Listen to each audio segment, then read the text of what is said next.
Hello students, जैसा कि आज है आप लोगों का यहाँ पर 14 जून और हम लेकर के आ चुके हैं एसएससी एमटीएस का आपका जो पूछा गया है इंग्लिश का एनालिसिस, जो कि हमेशा ही आपको मिलता रहा है यहाँ पर। तो आपको बस इतना करना है, क्योंकि इंग्लिश के क्वेश्चन अगर आपका एग्ज़ाम होता है तो आप इस नंबर पर हमें सेंड कर सकते हैं। क्वेश्चन आप अपनी शिफ्ट के सेंड कर दिया करिए, ताकि हमें थोड़ी आसानी और आपको लोगों को इसी तरह से एनालिसिस मिलता रहे।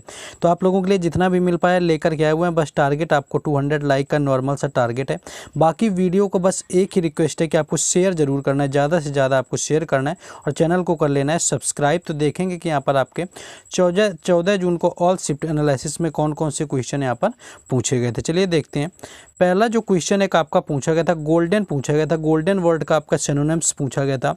अगर गोल्डन वर्ड की बात कर लें तो आपका सुनहरा होता है, तो इसके अगर सिनोनिम में जाएंगे तो आपका गोल्ड कलर्ड हो जाएगा, ब्लॉन्ड आपका हो जाता है, ऑरेट आपका हो जाता है, ऑरीफेरस आपका हो जाता है, ऑरुलेंट हो जाता है। तो ये जो आपके ऑरुलेंट, ऑरीफेरस, ऑरुलेंट ये सारे संबंधित होते हैं गोल्डन से। गोल्डन से रिलेटेड सिनोनिम्स होते हैं। बाकी गोल्ड कलर्ड भी आपको दिया होगा, ब्लोंड भी आपका दे सकते हैं। तो इस तरह के आपके सिनोनिम्स में कोई ऑप्शन दिया होगा जो कि आपका राइट आंसर था। तो गोल्डन का आपका जो है सिनोनिम्स यहाँ पर पूछा गया था, तो आपको देख लेना है। नेक्स्ट हम लोग आगे देखेंगे क्वेश्चन का। नेक्स्ट जो है क्वेश्चन आपका यहाँ पर ग्लोरीफाई का पूछ लिया गया था। तो ग्लोरीफाई की अगर बात करें तो ग्लोरीफाई का यहाँ पर जो आपका सिनोनिम्स पूछा गया था, तो पहला तो आपका प्रेस हो जाता है, इसका प्रेस करना यानी प्रशंसा करना। एक्सटॉल हो जाता है आपका, रेवरेंस हो जाएगा, लाउड हो जाएगा। ये सारे जो सिनोनिम्स हैं आपके हो जाएंगे ग्लोरीफाई से संबंधित। तो ये सारे क्वेश्चन आपके ग्लोरीफाई से संबंधित यहाँ पर हो जाएंगे। बस एक ही आपसे रिक्वेस्ट है कि आप ज़्यादा से ज़्यादा प्लीज़ शेयर कर दीजिए इसको, ज़्यादा से ज़्यादा लोगों के पास, आपके पास ग्रुप हो, फ्रेंड सर्किल हो, या स्टेटस में जो लोग एमटीएस के एग्ज़ाम देते हैं आप उनके पास शेयर कर दीजिए। बस इतनी रिक्वेस्ट है आपसे, शेयर करना है आपको ज़्यादा से ज़्यादा। नेक्स्ट हम लोग आगे क्वेश्चन देखेंगे। नेक्स्ट आपका यहाँ पर क्वेश्चन पूछ लिया गया था, कन्फ्यूजन आपका पूछा गया था। कन्फ्यूजन की बात करें तो कन्फ्यूजन का यहाँ पर आपका सिनोनिम्स पूछ लिया गया था। तो संदेह आपका होता है, तो अनसर्टेनली एक वर्ड होता है आपका, जो कि यहाँ पर कन्फ्यूजन के सिनोनिम्स के तौर पर यूज़ किया जा सकता है। बाकी इनडिसीजन होता है, ये भी यहाँ पर आपका यूज किया जा सकता है।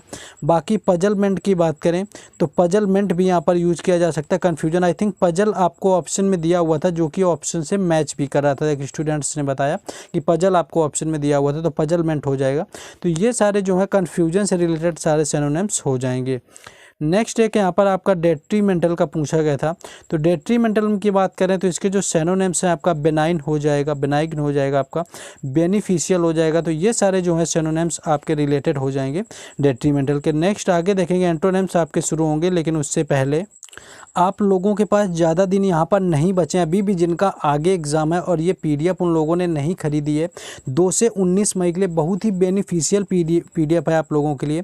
39 शिफ्टों के 1000 प्रश्नों को एक्स्ट्रा फैक्ट के साथ में जोड़ दिया गया। शुल्क मात्र 20 रुपये रखा गया। ये व्हाट्सएप नंबर दिया हुआ है, जिस पर कॉन्टैक्ट करके आपको कर लेना है परचेज़। और बाकी आपको इसके साथ में इंग्लिश की जो भी क्वेश्चन की पीडीएफ है वो फ्री में दे दी जाएगी। तो आपको जाकर परचेज़ कर लेना है। बाकी अगर आपको इस नंबर पर कोई प्रॉब्लम आती है तो आपको डिस्क्रिप्शन में लिंक दे दिया गया है। डिस्क्रिप्शन में आप लिंक में जाकर के क्लिक करेंगे तो आप डिस्क्रिप्शन में एक लिंक मिलेगा, वहां पर आज से आप पीडीएफ बाय कर सकते हैं। तो आप लिंक से जाएं, या ये व्हाट्सएप नंबर आपको दिया हुआ है। चलिए वापस चलते हैं अपने क्लास में कि क्या आपका एनालिसिस रहा हुआ था।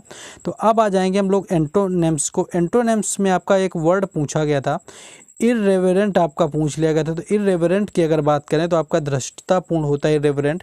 जिसकी अगर बात करें तो अगर हो सकता है कि आपको सिंपल सा वर्ड वहाँ पर आपको रेवरेंट दे दिया गया हो, तो रेवरेंट आपका हो जाएगा। रेस्पेक्टफुल आपको दिया हो तो रेस्पेक्टफुल भी आपका हो जाएगा। एव्ड आपको दिया हो तो एव्ड आपका ये भी हो जाएगा। तो ये सारे जो हैं इररेवरेंट से संबंधित आपके एंटोनिम्स हो जाएंगे। नेक्स्ट देखेंगे आगे। नेक्स्ट आपका फ्रैंक से पूछा गया था। फ्रैंक आपका क्या होता है, स्पष्टवादी होना होता है। फ्रैंक जो स्पष्टवादी होता है, जिसके अगर एंटोनिम की बात करें तो आपका सीक्रेटिव हो सकता है, यानी सीक्रेट रखने वाला, छुपा के रखने वाला। डिसोनेस्ट आपका बेईमान हो सकता है। गॉर्डेड आपका हो सकता है, और इसके साथ साथ आपका इनहिबिटेड हो सकता है, रेस्ट्रेंड हो सकता है। तो ये सारे जो हैं आपके सिनोनिम्स यहाँ पर आपके एंटोनिम्स फ्रैंक ब्लैंक से रिलेटेड हो जाएंगे। लेकिन आगे बढ़ेंगे उससे पहले आपका रिक्वेस्ट है कि आपने अगर अभी तक लाइक नहीं किया तो आपको लाइक कर देना है, सब्सक्राइब कर देना और वीडियो को शेयर जरूर करना है। बाकी इन क्वेश्चंस की पीडीएफ आपको टेलीग्राम चैनल और व्हाट्सएप ग्रुप पर मिलेगी, जिसका लिंक आपको डिस्क्रिप्शन में दिया गया है, तो वहाँ से भी जुड़ जाना। एक आपको वर्ड सफिशिएंट पूछ लिया गया था, सफिशिएंट का, तो सफिशिएंट का आपका पर्याप्त होता है, जिसका आपका एंटोनिम पूछा गया था, तो इनसफिशिएंट आपका हो जाएगा, इनएडेक्यूट आपका हो जाएगा, स्कार्स हो जाएगा। ये भी ना दिया हो तो आपका एक वर्ड होता है मीग्रे, ये वर्ड हो जाएगा। यानी कमी से रिलेटेड सारे जो वर्ड हैं सफिशिएंट के सिनोनिम्स के एंटोनिम के तौर पर यूज हो जाएंगे। नेक्स्ट आपका एक एविडेंस पूछा गया था, तो एविडेंस आपका सबूत होता है, जो पूछ लिया गया था एविडेंस का एंटोनिम्स, जिसका मतलब डिसप्रूव हो जाएगा, कॉन्सियलमेंट हो जाएगा, हाइडिंग हो जाएगा, छुपाना। तो ये सारे एंटोनिम्स हो जाएंगे एविडेंस से संबंधित। नेक्स्ट आगे देखेंगे।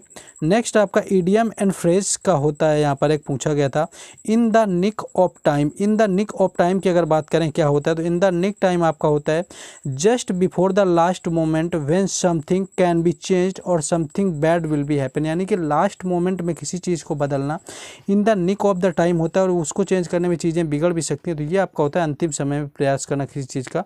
तो just before the last moment when something can be changed, जो आपका अंतिम समय पर बदला जा सकता है। नेक्स्ट क्वेश्चन देखेंगे। एक आपका एट वंस एल्बो पूछ लिया गया था। अगर एट वंस एल्बो पूछेंगे तो एट वंस एल्बो के अगर इडियम्स की बात करें तो नेक्स्ट टू समवन जो आपका है यहाँ पर राइट आंसर हो जाएगा। एट वंस एल्बो का आपका इडियम्स का आंसर यहाँ पर हो जाएगा। नेक्स्ट क्वेश्चन आपका पूछा गया था, एक आपका वन वर्ड में देखेंगे। वन वर्ड में एक आपका वर्ड आया था a person who hates women, यानी कि जो वोमेन से हेट्स करता है उसको क्या कहा जाता है, तो मिसोजेमिस्ट, जो आपको मिसोजेमिस्ट यहाँ पर दिया हुआ है, आपका राइट आंसर हो जाएगा। जो पर्सन महिलाओं से यानी कि वोमेन से हेट करता है उसको मिसोजेमिस्ट कहते हैं। अगर आपसे ये पूछे जाए कि वन हु हेट्स और डिस्टर्ब्स वोमेन आपका हो जाएगा। बाकी अगर आपसे मिसनथ्रोप पूछा जाए कि मिसनथ्रोप क्या हो जाएगा, तो पर्सन हु हेट्स और डिस्टर्ब्स ह्यूमन काइंड, यानी कि जो पूरी मानव जाति से नफरत करता है उसको आपका कहा जाता है मिसनथ्रोप। तो यहाँ पर इसको भी याद करना है क्योंकि आपका पूछा जा सकता है।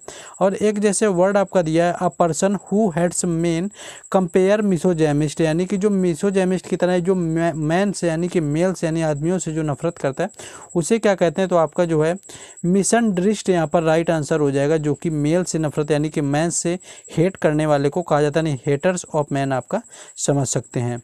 नेक्स्ट आपका देखेंगे।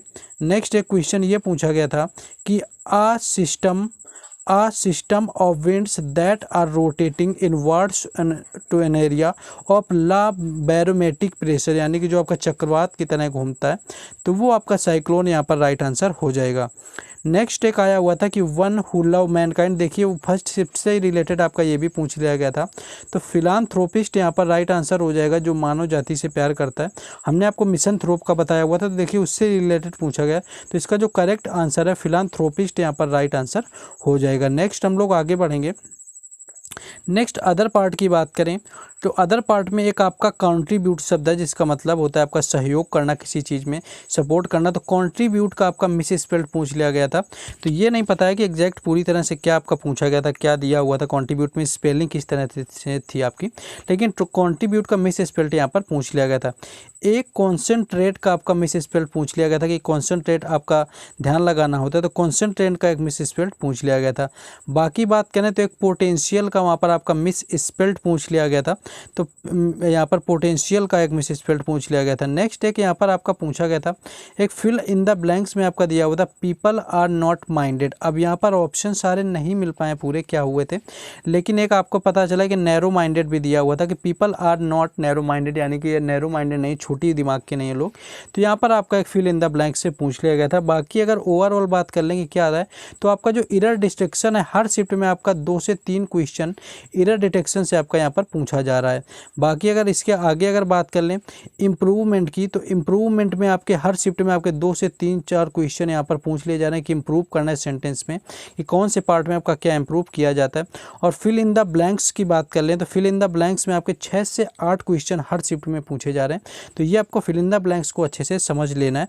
और बाकी आपको पता ही होगा कि क्लोज टेस्ट में हर शिफ्ट में 5 क्वेश्चन पूछे जा रहे हैं, आपका क्लोज टेस्ट पूछा जा रहा है। बाकी अगर बात कर लें कि आपका आपका क्या नहीं आ रहा है, यानी कि क्या नहीं पूछा जा रहा है आपका। तो पहली चीज़ तो आपका जो PQRS होता है यानी कि जंबल आपके नहीं पूछे जा रहे हैं। एक्टिव वॉइस जो है आपका वो यहाँ पर नहीं पूछा जा रहा है। उसके साथ साथ आपका जो डायरेक्ट इनडायरेक्ट है, डायरेक्ट इनडायरेक्ट आपका बात करें तो डायरेक्ट इनडायरेक्ट आपका नहीं पूछा जा रहा है, यानी पैरा जंबल PQRS आपका जो है और बाकी एक्टिव पैसिव डायरेक्ट इनडायरेक्ट ये सारी चीज़ें जो हैं आपकी नहीं पूछी जा रही हैं। इसके साथ साथ जो आपका नहीं पूछा जाने वाला है वो आपका क्लोज टेस्ट आपका पूछा जा रहा है, आपका कॉम्प्रहेंशन वहाँ पर नहीं पूछा जा रहा है। क्लोज टेस्ट आपका फिल करने वाला होता है जहाँ पर आपके ब्लैंक दिया होता है। तो ये ऑलमोस्ट कुछ चीज़ें यहाँ पर पूछी जा